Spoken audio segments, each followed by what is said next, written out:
Hi everyone, I'm Ragini and welcome back to episode 4 of my travel series Europe Diaries.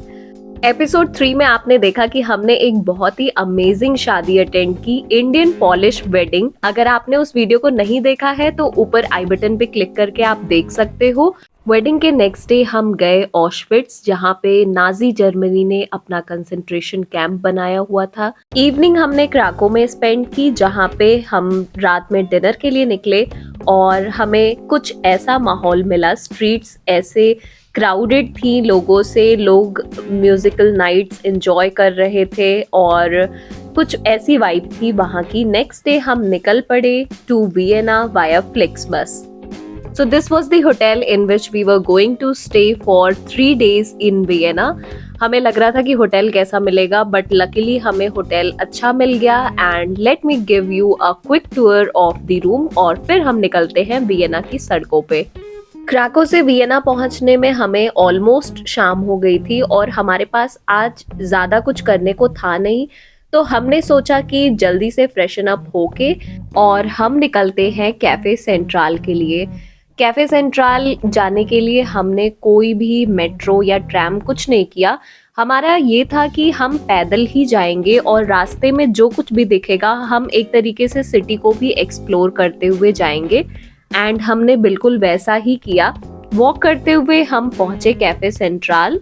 Cafe Central एक popular cafe ही नहीं बल्कि एक tourist spot भी है, because it was the key meeting place in the late 19th century. यहाँ पे Hitler से लेके स्टालिन और भी बहुत सारे वियनीज इंटेलेक्चुअल जो थे वो आते थे और कॉफी पे अपनी चीजें डिस्कस करते थे। इसी वजह से जो भी वियना में आता है वो एटलीस्ट एक बार इसे विजिट करता ही करता है।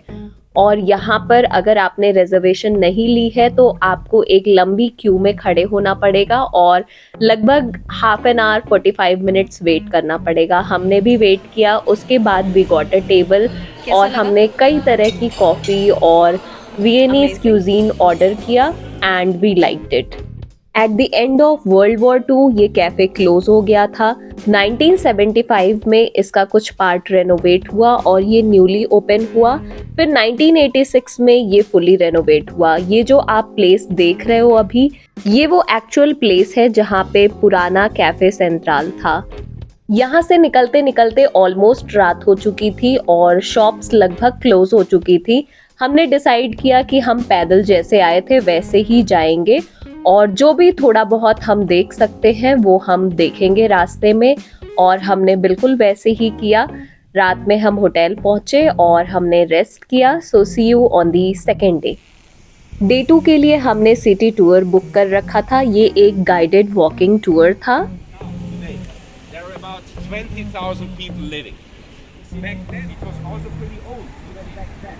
This wouldn't provide the necessary military protection. इसके लिए we all had to gather at the State Opera House and he was our guide for the next 2 hours and we enjoyed this walking tour.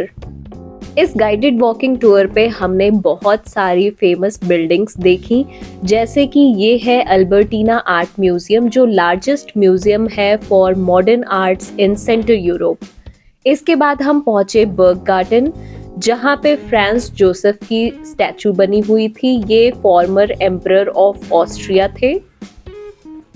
यहाँ से थोड़ा आगे बढ़ने पे हम पहुंचे मोजार्ट मॉन्यूमेंट और ये था वेल्ट म्यूजियम वियना, जो कि लार्जेस्ट एंथ्रोपोलॉजिकल म्यूजियम है ऑस्ट्रिया में।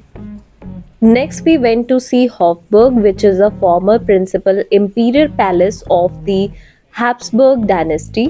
ये पैलेस उनका विंटर रेसिडेंस हुआ करता था और हमने इसके अलग अलग विंग्स को भी देखा।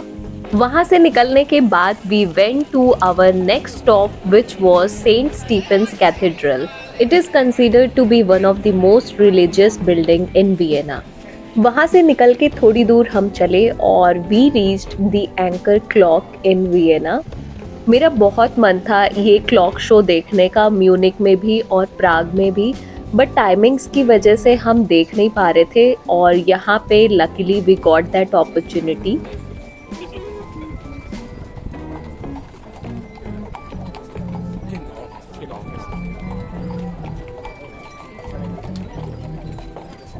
इसे देखने के बाद हम पहुंचे अपने वॉकिंग टूर के लास्ट स्पॉट पे, सेंट रूपर्ट्स चर्च। ये ट्रेडिशनली यहाँ का ओल्डेस्ट चर्च माना जाता है। इसके बाद हम निकल पड़े to explore Vienna on our own. हम वापस से घूमते हुए उन्हीं रूट्स पे गए जहाँ से हमें गाइड ने टूर दिया था। हमने डिसाइड किया कि हम सेंट स्टीफेंस कैथेड्रल के साउथ टावर को क्लाइम करेंगे। टोटल 343 स्टेयर्स थी और रास्ता बहुत ही ज़्यादा पतला था, बट येस हम लकीली ऊपर पहुंच गए and we saw the city view. मजा आ गया। वाओ, मैंने सोचा और ज्यादा है बट ठीक है। मुझे भी लगा एक्चुअली और ज्यादा था। These are the stairs.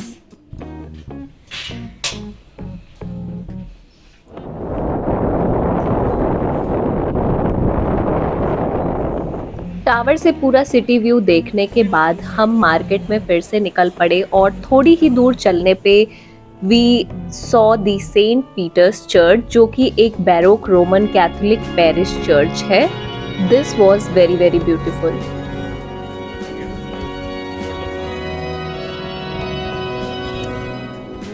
Next we went to see Palais Donkinski, which is the Baroque palace in Vienna. अंदर से ये बहुत ही ज़्यादा खूबसूरत लग रहा था।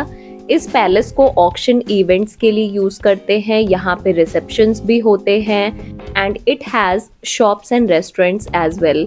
यहाँ पे अभी आप देख सकते हो फोटोशूट हो रहा है। इसके बाद यहाँ से निकल के हमने डिसाइड किया ऑस्ट्रियन पार्लियामेंट और ऑस्ट्रियन लाइब्रेरी विजिट करने का, लेकिन टाइम हो चला था तो लाइब्रेरी बंद हो चुकी थी। So we could only visit the Austrian parliament. ये है ऑस्ट्रियन पार्लियामेंट बाहर से और it look very beautiful. Ein Stein auf dem anderen. Knapp 140 Jahre gibt es dieses Gebäude jetzt schon. Und es wurde bereits an allen Ecken und Enden herumgeschraubt. Giving you a glimpse of the parliament from inside.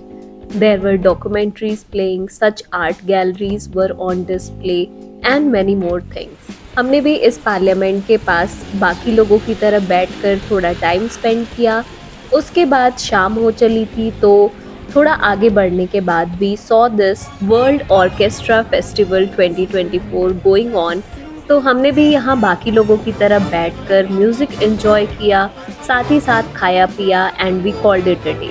Next day हमारा plan था एक ह्यूरिजर को visit करने का, जहाँ पे old rustic तरीके से वाइन बनाई जाती है, बट न जाने हम किन रास्तों पे चले और कहाँ आ पहुँचे and we saw this beautiful forested area जो कि हाइकिंग के लिए था।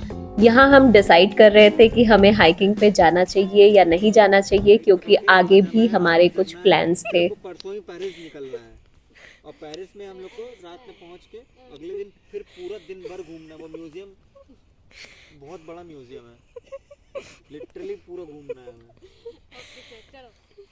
कैसा लग रहा है तुम लोग को? मजा? मजे ही मजे हैं। तो काफ़ी एडवेंचरस रही हमारी ये hiking, but at the and हमें ये व्यू देखने को मिला सिटी का एंड इट लुक्ड अमेजिंग। यहाँ पे हमने बहुत सारे वाइनयार्ड्स भी देखे। इसके बाद यहाँ से लौटते समय हमने सोचा कि किसी बढ़िया सी जगह पे बैठ के लंच करते हैं। We went to this beautiful place जो हमें किसी फ्रेंड ने रिकमेंड किया था। The ambience, the food, everything here was just amazing. We came back to the city. यहाँ पे एक बहुत ही यूनिक सा घर दिखा जिसपे there were creepers all over.